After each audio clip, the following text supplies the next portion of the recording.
Hello, my name is Jasmine Smith, and I'm here to present on Yim, which is going to be our presenter at the National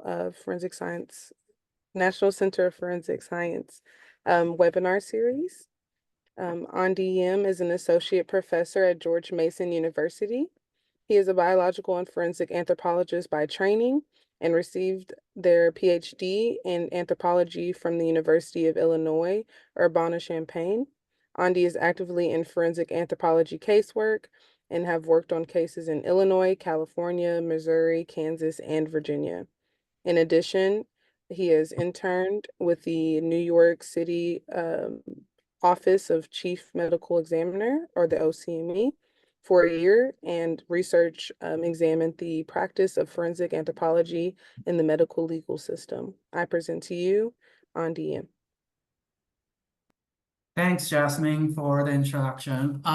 So today we are talking about body farm and benefits to law enforcement. And then you can see I put body farm in quotation marks because I think we should move away from that term. It's a human taphonomic facility or a human decomposition facility. So a little bit about me. I started with George Mason last year, and before that, I was teaching anatomy in the Midwest. But I do have quite a bit of casework experience. I worked in the field with a bioarchaeological team. I worked within the medical examiner assistant, and I also spent some time with a coroner's office as an assistant forensic anthropologist there. And I also work with like dedicated forensic anthropology lab. So I have experience in different kinds of setting when it comes to forensic anthropology. So today I want to kind of broaden the topic a little bit to talk about what forensic anthropology is useful for in the medical legal system. So what kind of questions about your case that you can ask a forensic anthropologist? Okay, so today the main topic is to introduce everyone to the Forensic Science Research and Training Laboratory at George Mason University. This is our taphonomic facility that we study decomposition in there. And then we're going to talk a little bit about the utility of the facility at George Mason. And then finally, we are going to talk a little bit about the role of forensic anthropologists in the medical examiner's office, but this applies to the entire medical legal setting. Okay, in case you didn't know, forensic anthropology is a subfield of biological anthropology. And basically, we're borrowing the methods and theory that we use in biological anthropology, which revolves around studying human evolution. So a lot of ancient remains, they are all skeletonized. So to analyze those skeletons, they develop a set of theory and methods. And we're basically borrowing those theory and methods to address matters of legal concerns. So a forensic anthropologist can assist you in the recovery and analysis of mostly skeletonized human remains, sometimes a very decomposed human remains. And we do that through construction of the biological profile. We look at skeletal trauma, pathology, taphonomy, and time since death, which are the main topic for today. We can also assist in identification through comparison of biological profile, radiographs, and non-imaged records. Okay, so taphonomy is essentially everything that happened to the body after death. So all the damage to your body, to the skeleton after death is all considered post-mortem modification, and they are all part of taphonomy. So this includes all modifications to the remains after death, and they are all caused by taphonomic agents. The goal of our analysis in terms of taxonomy is to help the investigators or the investigative agency to reconstruct the death event. Specifically, we want to distinguish whatever happens after death from what happened around the time of death or immediately before death, right? So we want to avoid confusion with human foul play. We want to distinguish what's caused by taxonomic agents from what's caused by human foul play. So we can also help you determine the timing of events that lead to the present state of the remains. So has it been moved since death? Have it been deposited in a different environment and then moved over here? And that's the goal of taxonomic analysis.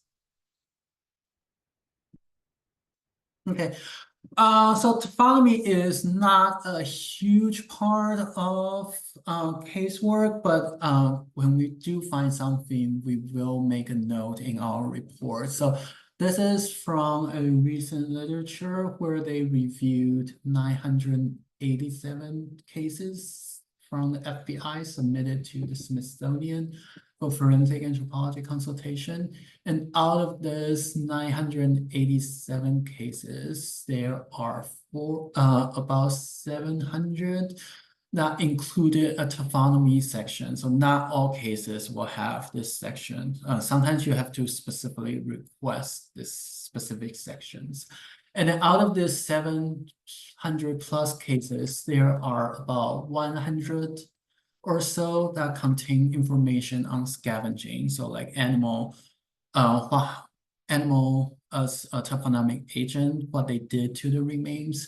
So what they found is there is a regional difference between what kind of animals are more likely to scavenge on the remains. So scavenging, in general, scavenging by larger animals, so like a wolf or some kind of carnivores, was a lot more common than smaller animals, but there is a regional differences. So you can see here on the bottom figure on the right, in the south, the larger animal scavengers are a lot more common compared to all the other animals. Whereas in the Midwest, the smaller animals are a little bit more common. So there is a regional differences, and that's why it's important to have a dedicated environment for us to conduct studies into all these postmortem modifications. Okay, the way we tell what's caused by large animals and what's caused by smaller animals is that they are going to leave different marks on the skeleton. So for larger carnivores, because they have a very prominent canines, usually they're going to create this puncture on the skeleton, and this can be confused very easily with like a gunshot wound, right? So it's important that we distinguish between these two from in our analysis. Smaller animals, usually like a rodent, they will create all the scrape marks, and then sometimes it will look a little bit similar to some sort of trauma. So it's also important we distinguish this kind of scavenging from human foul play. Okay, another aspect of taxonomic analysis is to determine the postmortem interval, or PMI. So there are two primary methods that we use. The first one is we do qualitative method. So we basically, based on what kind of observation we are seeing on the decomposed remains, and we can categorize them into broad ranges.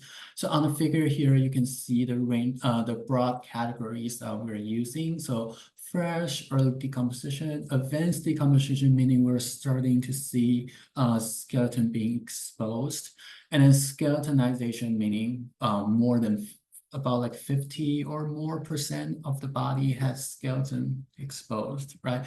And then you can see there are, this is a retrospective study, so you can see there are a lot of variation within these categories. So this will only give you a really broad range. So, right, so for example, for early decomposition, it can range from like about 1 day to several months. So, when we estimate postmortem interval using these kind of methods, we will say at least a few days, right? So sometimes this is not super helpful. So people develop a set of quantitative methods where they break down these broad categories into smaller sequential changes. And then by doing that, they are able to come out with like a equation that gives you a point estimate and a much smaller interval. But the problem with these kind of methods is usually they don't have enough sample size to make your prediction really the prediction interval really tight. And then the error is usually unpredictable, especially as the PMI increases, the error is going to kind of jump around a little bit. So it's just very unpredictable. So right now we don't really have a good method to estimate PMI. Okay, so that's why we need these kind of facilities, also known as body farm, colloquially. But they are human taphonomic or human decomposition facilities. And the primary purpose of these kind of facilities is they provide an actualistic or realistic experimental environment for forensic sciences. So they allow us to observe in a semi-controlled settings, patterns of scavenging activities, timing and sequence of human decompositions, and then how the human decomposition is going to impact on the environment and related research. So the Forensic Science Research and Training Laboratory at George Mason University is first proposed by the Forensic Science Program at GMU in 2018. And then we got the approval in 2020. And the facility officially opened in 2021. And at the time when it was opened, we are the 8th in the country. This number is a little bit uncertain because a lot of facilities in the country, they don't really advertise that they have a facility. And then I think we have about like 12 or 13 now. But Mason's FSRTL is still the only one in the Mid-Atlantic region. And then this is where the facility is located. This is a map of our Prince William campus, and the facility is located on this forest area on the campus. The red outline is where the facility is. The facility is divided into a outer part fenced by this outer fence line. And that part is designed to facilitate research on animal decomposition and some other related research that are not specifically humans. And then within this outer fence, there's an inner 1 acre fence areas that's dedicated for human research. And you can see we try to incorporate as much land types as possible to create a very diverse environment for these kind of research. Okay, so at intake, we are going to collect all this information from the donor. So that include demographic information, age, biological sex, social race, stature, body weight, all that kind of stuff. We are also provided a medical history, a very brief medical history from the Virginia State Anatomical Program, who will be in charge of accepting and processing our donors. But we will also collect additional biological samples, including hair, nail, blood, and buccal swabs. So all of these are going to be sources for DNA research that might be beneficial in the future. And after a donor is placed, for every donor that's placed above ground that we can see with our naked eyes, we are going to document the decomposition stage, the qualitative broad stage data. We're also going to quantify decomposition scores. Those are the quantitative, smaller decomposition scores. And then we will have photographic documentation throughout the decomposition period. We are going out every day for the first 3 weeks, and then we will transition into like a weekly observation because usually decomposition happens really fast within the first few weeks, and then it will kind of slow down. And then we will eventually transition into monthly observation until the remains completely skeletonized. And then after the remains are completely skeletonized, we will clean the remains and then we will conduct anthropological analysis on the skeleton.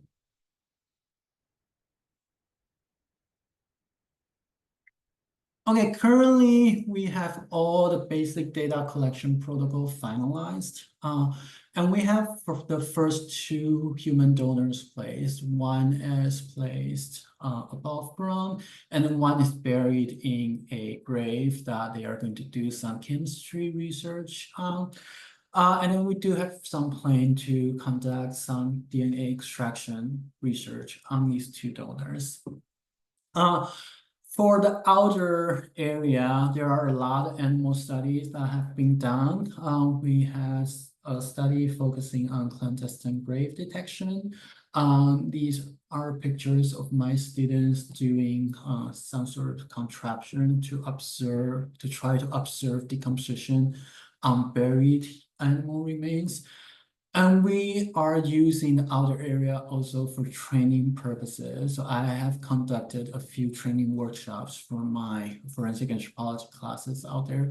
So here's a picture of my students conducting a recovery workshop on like a fake buried plastic skeleton. And then the future goals for FSRTL is we want to establish better infrastructures that include like all the supplies, all the research protocols, all the associated equipment that we will be able to process the donors.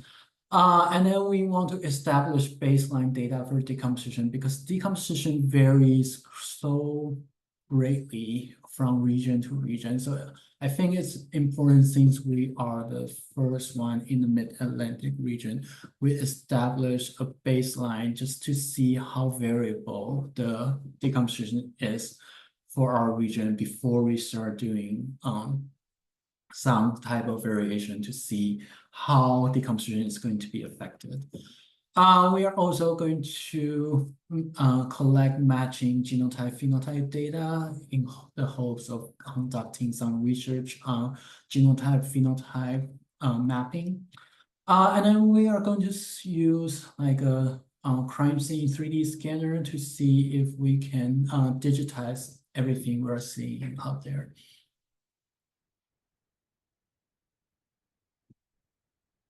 Okay, so these are the results of our first donor that's placed above ground. So these are the decomposition sequence in Northern Virginia and what we're seeing. So you can see it doesn't really start, and if nothing's really happening until about like the first week in. So between day 1 and day 5, there's not a lot happening.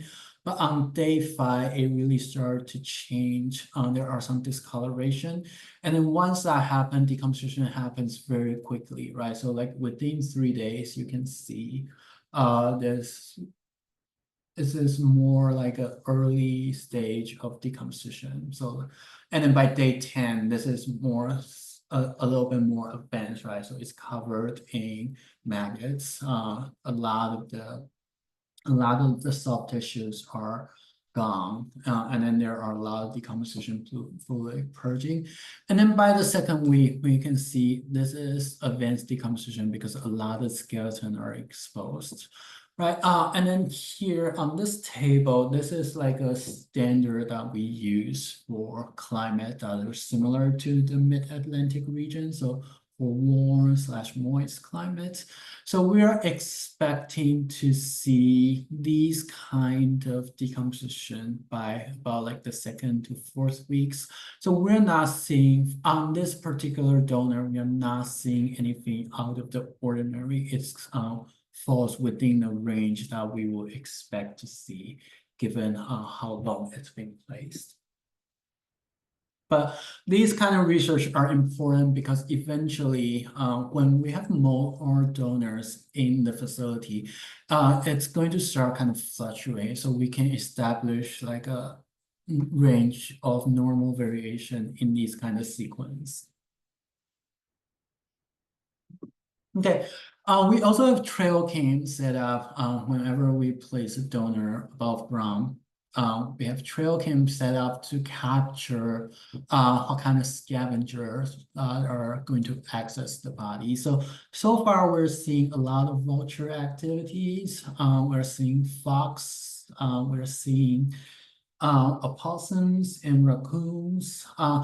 And all the remains that are placed above ground are covered by this custom-made cages, just so we want to limit these kind of activities as much as possible. Also, we don't want them to kind of carry parts of the decomposed remain out of the parameters for the facility. So some protection is necessary, but it did not completely cut off access to the remains.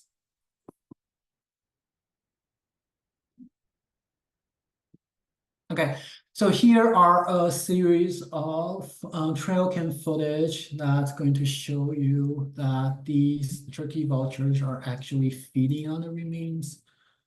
So you can see they are mainly feeding on parts of the remains that are a lot closer to the parameters of the cage. So those are like limbs. Okay, so the key takeaways from this part of the presentation is the Forensic Science Research and Training Laboratory at George Mason University. We offer new opportunities for research and training specific to our region. So we are able to collect a lot of the background information on the donors. And if anyone that wants to collaborate, we can develop new data collection or research protocols because we are just starting. We just have the first donor for. So if we come up with some sort of collaborative program right now, we can put a new protocol in place that collect those data going forward for all the subsequent donors. And that's one of the benefits of the facility at George Mason is we are still in the early stages. So if there's anything that you think might be useful for your casework and you want to collaborate, that is all very possible. And we do welcome collaboration. So that includes collaboration beyond research, right? We have the space for training workshops. If any law enforcement partners wants to come and see the environment for yourself, those can be arranged. Please feel free to get in touch. And then we currently do not have a dedicated budget for our facility. So if you want to support our mission, feel free to scan this QR code and it will take you to a link that can support our mission. Okay, so that's how taphonomic facility is useful for medical legal investigation. It's just we provide that environment to give you like a semi-controlled setting to conduct research into decomposition and into scavenging into anything that happens after that. And because that process is so variable, it's important that we have this kind of facility at George Mason. Right. For the remainder of this presentation, I'm gonna talk a little bit about what a forensic anthropologist can do for if you have a casework, what kind of questions you can ask a forensic anthropologist. We can help you determine medical legal significance, and these are usually human, non-human, or even bone or not bone, or whether the remains are recent or whether they're archaeological. And these are fairly straightforward. Usually we can do this without actually seeing the remains. So as long as you have a photograph that has some sort of scale within it, usually these are pretty straightforward. A lot of time we participate in field recovery. So this is a picture of me doing a field recovery. And I know all the agencies have their own protocols on like field recoveries. So not to overstep, but if it's a skeletonized human remains, it's best to have someone, a forensic anthropologist on site just to make sure we recover everything at that first recovery mission, right? Because a lot of time once the scene is released, you don't know what's going to happen. So in New York, we do have a few cases where we were not on site, and then there are chunks of remains missing. And after the scene was released, we went back, but we can't find those remains, even though it's definitely a secure environment. So like, for example, like an abandoned house, we just can't find those remains once that scene was processed and released. Right.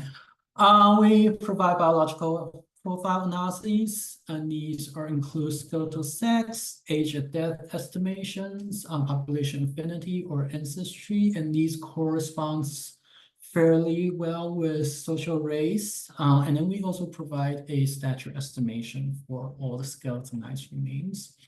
Like I say, we provide consultation on skeletal trauma, skeletal pathology, and taphonomy. Okay, for trauma analysis, if we have the remains in front of us, we can probably tell you that if the trauma is antemortem or perimortem, or if it's a result of postmortem damage. So not actually trauma, so postmortem damage. And then we use the same terminology as a coroner or a medical examiner. So blunt force trauma, sharp force trauma, or gunshot wound. Okay, and it's important, I think, for all the investigative agency to have at least one forensic anthropologist on call for consultation, because a lot of the times mistakes are going to happen if you don't have someone to consult. So this is a news article from last year. I think this is in Idaho or Iowa, one of the I states. So what happened was they found a human mandible at Bear Lake. And then the newspaper went through their archive and they found that 15 years ago, someone found human bone in quotation marks at this exact location, and they pull out that picture. So this is the quote unquote human bone that was found at that lake 15 years ago. And a forensic anthropologist can tell you this is definitely 100% not human. So this is like a cervical vertebra of a water animal. So this is definitely not human, but the medical legal professional in this case determined this is human, and this was in print in the newspaper. So mistake like this can happen if you don't have someone with specialized training on call for a consultation. Okay, So usually, a forensic anthropologist casework in the medical examiner's office is a little bit more diverse than a typical forensic anthropologist, working in a university and consult on a regular basis. So usually medical examiner's office or coroner's office without a full-time forensic anthropologist, they will only call a forensic anthropologist when the case is skeletonized or at least partially skeletonized, so very highly decomposed. Usually these cases are of unknown identity, or they have like a presumed ID. They want more information on it. Usually we'll perform full analysis, so that include like biological profile, trauma, pathology, pathology. But if a medical examiner's office has a full-time forensic anthropologist, their casework is a little bit more diverse.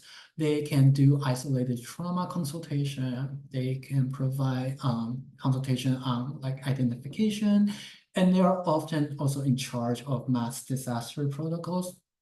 And all of these things you can ask your consulting forensic anthropologists to do. So it doesn't necessarily need to be full-time. All of these are possible. So different medical examiner's office will have different kind of casework profile. So in the Cook County in Chicago, Illinois, a lot of the caseworks are like more traditional, so biological profile or trauma. But for these other bigger offices in like a major metropolitan area with full-time forensic anthropologists on staff, their casework profile is a little bit more diverse. So you can see there are a lot of isolated trauma consultation. So most forensic anthropologists like me, we don't get a lot of casework. So the mean number of case reports authored each year is 12. I only author like 3 so far. So not a lot of casework. But we do like casework. So if your agency ever has a need for whatever consultation that I'm going to go through in a minute, please get in touch with a forensic anthropologist, right? The most common report type, medical legal significance is the most common ones. These usually, we just need a picture, like I said. A lot of us do complete skeletal analysis. A lot of us do isolated trauma consultation. And then a fair number of us do radiographic comparison. So these are the kind of consultation you can request. So a body doesn't need to be fully decomposed or fully skeletonized for us to do biological profile consultations. A body that's relatively fresh of unknown identity, we can do isolated biological profile component consultation. If you just cut out segments of the bone that we typically use for these kind of methods. So for age, we use the ribs, we use the pubic bones, and then for sex, we really just need this section of the pubic bone. Just if you can cut it out, we can do all these consultation for you.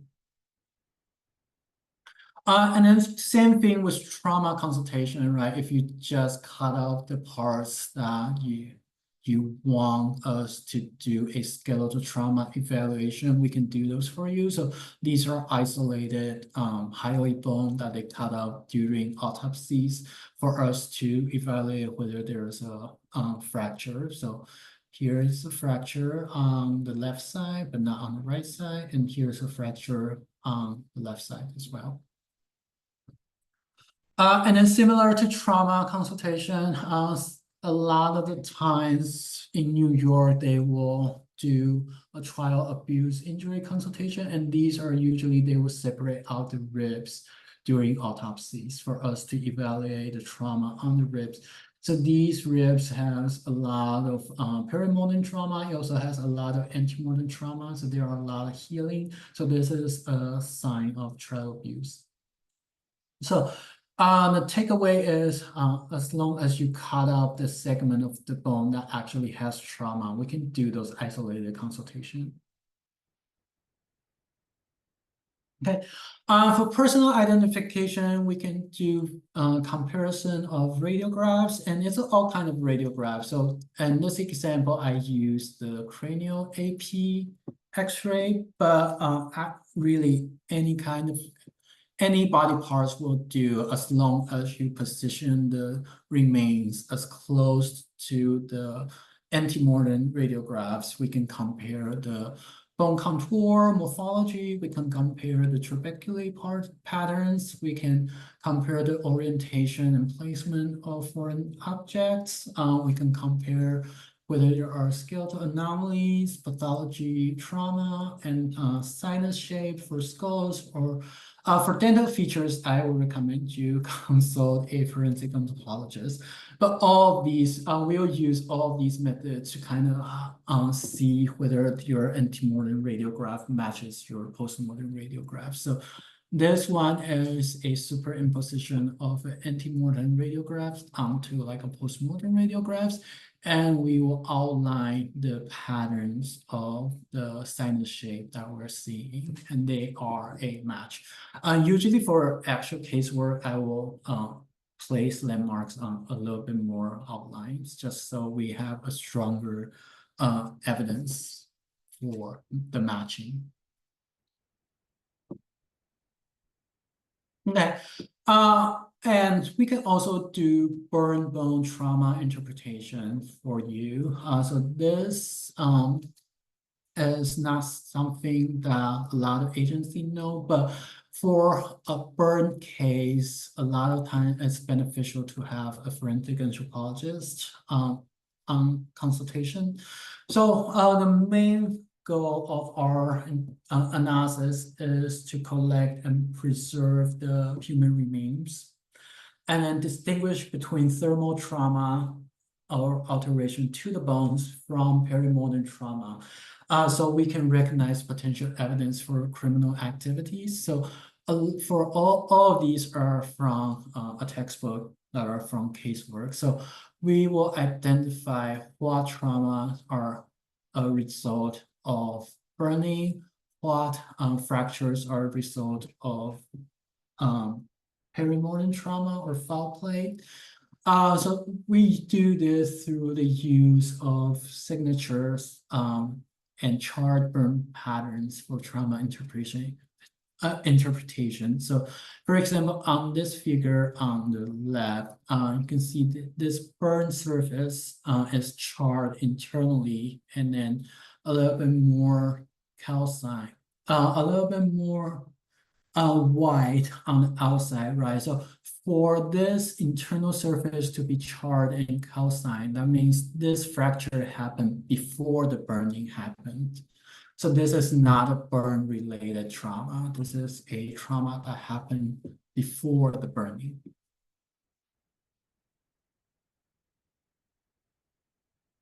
Okay. If your agency or if you have some cold cases, we also provide cold case reanalysis consultation. Mainly because a lot of cold cases, if they're analyzed in the 70s, 80s, or even the 90s, we have a lot better methods now. We know more about our methods and theory now. We also have new standards and updated research, especially in the area of age at death, population affinity, ancestry, and trauma. So we, if you contact us for a cold case consultation, we can probably provide you with a little bit more information than the original report. The older cold cases, usually a lot of times they may require fresh eyes to look at all the evidence. Not saying like the original case report writer was wrong, but like a lot of time, a fresh eye can give you a little bit, a lot of new perspectives. And then the results may significantly change case understanding and outcome. So these are all beneficial to have. So one of the success stories I always like to bring up is the Santa Cruz Unidentified Person Project. So the first cold case they reanalyzed in 2020, and then they have identified multiple cold cases in 2022. And this is not just forensic anthropologists, right? Even though the forensic anthropologist plays a significant role, it also involves a lot of interdisciplinary efforts and experts. So forensic genetic genealogy, isotopic analysis. So it's these collective efforts, but usually it starts with reanalyzing the skeletal remains. So if your agency has a cold case, you can contact a forensic anthropologist, and usually we are really happy to do these kind of consultation for you. Okay, that concludes my talk. If you don't have a forensic anthropologist in your jurisdictions, or if you don't know anyone, please feel free to contact me. I will connect you with someone, or I can do some consultation for you. I'm happy to do some consultation for you. Andy, this is Joe DeZino. I'm the principal investigator on NIJ NCF grant. Great presentation. Thank you very, very much. A lot of great information there. Thanks for taking the time to not only make the presentation to us today, but also to prepare the presentation. So we really appreciate your efforts. A lot of great information. Thanks again, Andy. Really appreciate it. No problem. Thanks, everybody.